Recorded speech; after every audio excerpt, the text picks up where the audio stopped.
अपने रहनुमाओं की समझ न हो उसके ऊपर जालिम। कि भाई पैगंबर साहब ने कहा कि जिस कौम को अपने रहनुमाओं की समझ न हो उसके ऊपर जालिम हुक्मरानों को मुसल्लत कर दिया जाता है। तो अगर आप ये कह रहे हैं कि आज के हुक्मरान जालिम हैं तो पैगंबर साहब की बात कही हुई गलत तो हो नहीं सकती। उस पूरे लाइन को पढ़ो। उन्होंने कहा कि जालिम हुक्मरान आप पर तब मुसल्लत किए जाएंगे जब आप गलत रहनुमाओं का चुनाव करेंगे।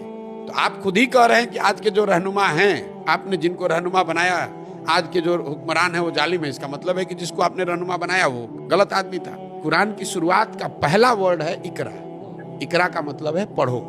और जिस कौम के सबसे पवित्र ग्रंथ की शुरुआत होती है इस वर्ड से कि पढ़ो, वो कौम आज अपने बच्चों की पढ़ाई की चिंता ही नहीं कर रहा है। वो सबसे अनपढ़ कौम बन गया है। जिस कौम में इस्लाम में बताया गया है कि अपने बच्चों के साथ इंसाफ करना, ये अल्लाह की एक तरह से उनको इंस्ट्रक्शन है कि आपको करना है।